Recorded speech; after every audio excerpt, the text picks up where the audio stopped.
The Tate brothers live in Romania, and they call you up. They say, we want a bunker underneath our house. And how far have you got with that? Did they tell you why they wanted one?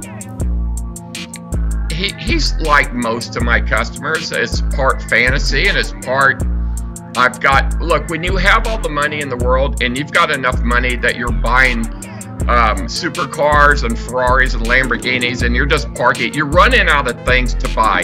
So a lot of my customers, I think buying a luxury bomb shelter is just the next cool item on their list. Of course, they hope they never need it, but they think it's cool to have it. So if you can afford it, why not? You've got more money than God at times. So he's not anticipating, Tristan Tate is not anticipating a particular world event. He's just saying, I want it just in case.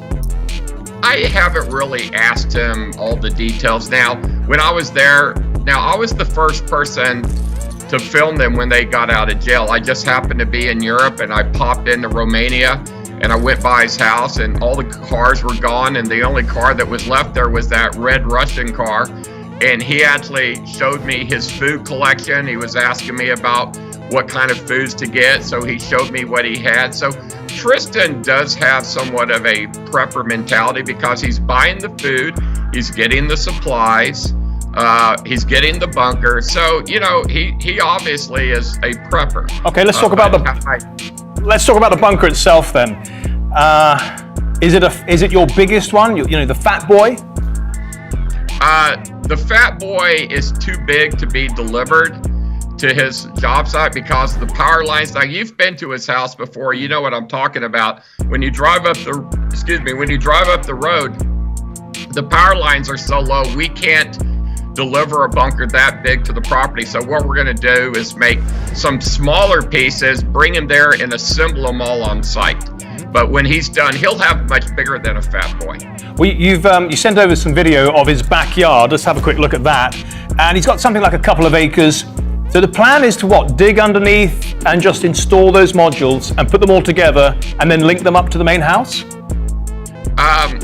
They're going to link up somewhere. Yes, there's going to be a secret passage that comes up into the property. I should not say where it's going to come up exactly, but there will be a secret passage to a secret tunnel that leads to probably a not so secret bunker, because normally I would never in a million years talk about one of my clients, but he lit it out first. Yes. And I said, do you mind if I talk about it? And he's like, I don't care.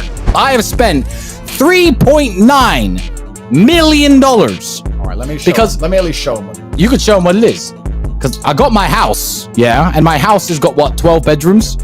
Underneath my house, I need another house. So I'm building a bunker, a fallout bunker with 10 bedrooms, stripper pole, living room, all the important things you need to survive the apocalypse. That is what I have ordered. It is now under construction.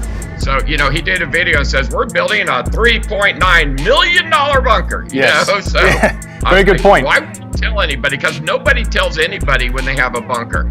That's a really good point. Like, you know, if people know you have a bunker, then they know you've got food and supplies and so on, but they're confident enough that they can defend themselves, that they can just say it outright.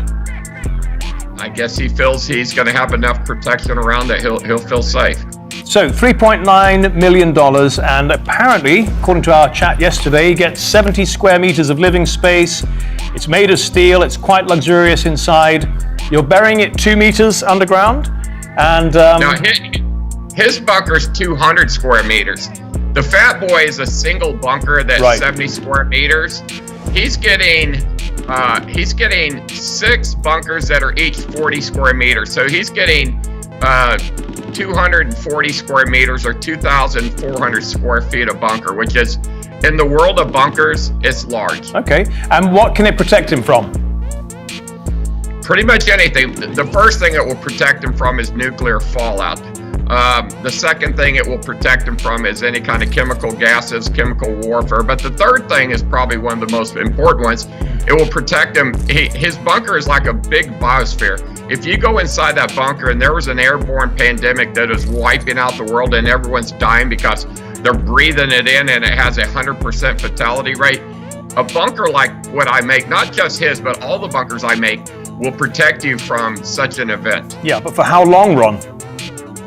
As long as he's got food, water, and supplies. Now, the biological will eventually die off unless it's in spores, and each time you crack a spore, it releases again. But if it's airborne like smoke, it will eventually just die out. So your air filters, you have one HEPA filter or two HEPA filters? There's two HEPA filters. There's a pre-filter for breathing peacetime air, and then if we go into wartime, you would actually hook up a canister that has carbon and a second larger HEPA filter in it. So you would have double filtration. Okay.